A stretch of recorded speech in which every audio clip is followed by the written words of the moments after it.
For my 2012 birthday weekend, we went down to Houston and got to spend some time watching the Olympic trials for the marathon and then run the Houston Marathon. It was a great weekend. It was kind of amazing because we got in on Thursday afternoon. On the flight down, I wound up sitting next to one of the marathon trial runners on both flights, which was pretty neat. And then when we actually got there, my wife and I decided to go for a run, and within a few miles we had run into Michael Wardian and his brother, and then shortly thereafter I saw one of my college teammates.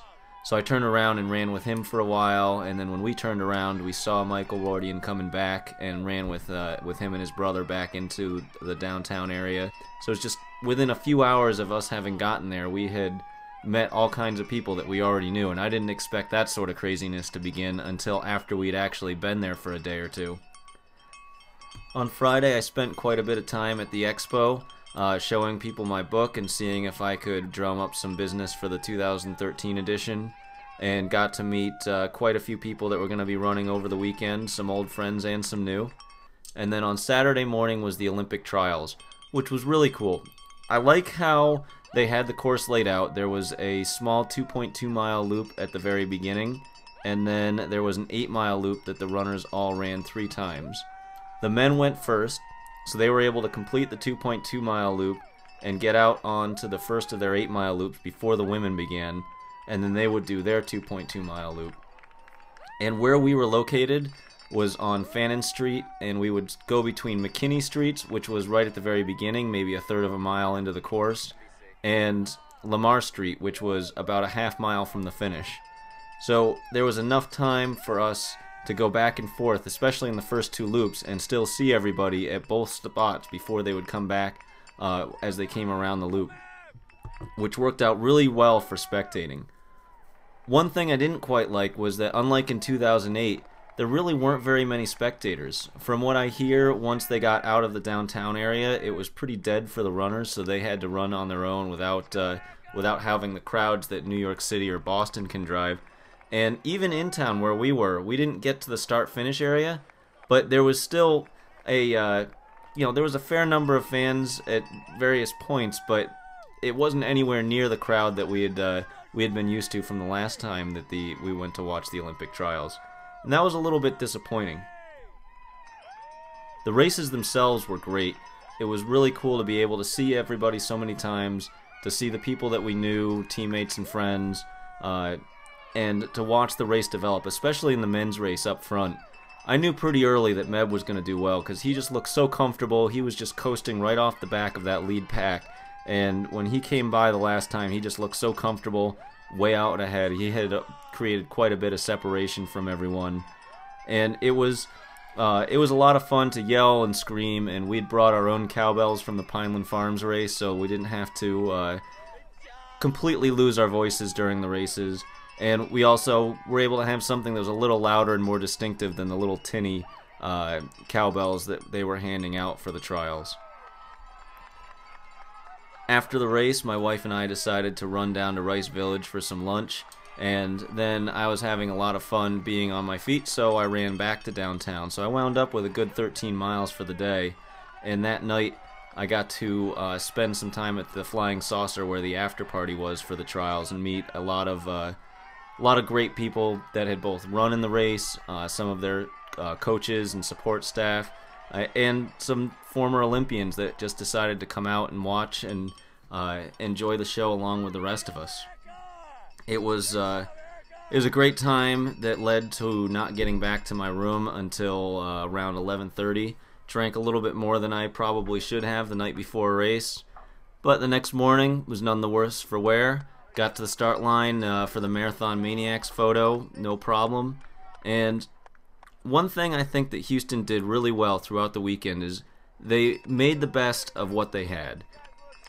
Both days was extremely well organized.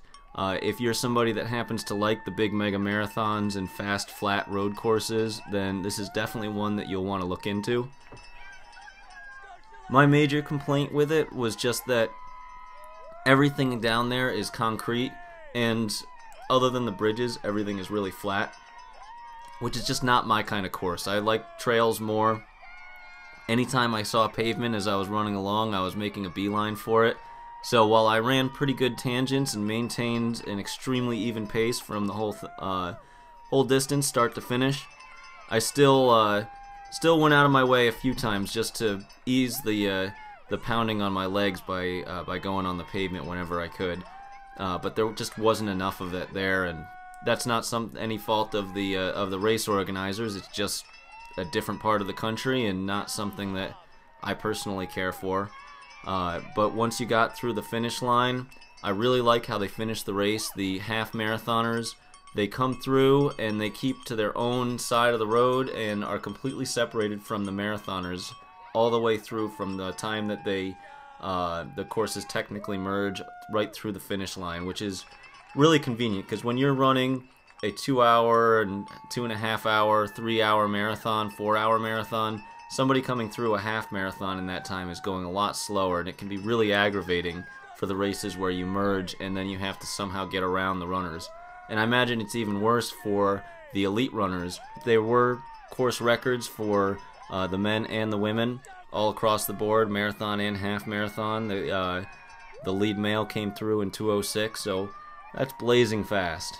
I can't even imagine. We looked at where we were back around 18-19 at 2:03 just to see, where on the course would we be when someone could potentially have been finishing the race, and just could not imagine having been at the end of the race at that point. After you cross the finish line, you get herded right into the convention center. They have everything laid out. It's very easy to get your drop bags. It was very easy to get through, to get your food, and to meet up with your family and get your finishing shirt and your mug. And I got to use my mug for the first time tonight. Made some fish up, and here's a picture of my meal just getting plated and ready to be eaten. So they definitely did a good job with what they had. It's not something that I would necessarily want to go back and run again, but most of that is because I personally don't really enjoy the super large marathons as much as I do the small races where you get to know all of the runners and the race director.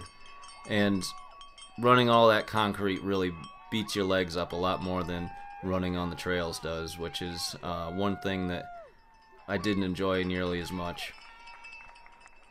But if you do get a chance, if you're going to be in Houston on marathon weekend, it's a well-organized race. If you like those large races, if you're used to running on concrete, then you can't go too far wrong. This is their 40th year, and they've definitely learned a lot over the last 40 years, and they put together a top-notch event, I think. For what they have, they do really well with.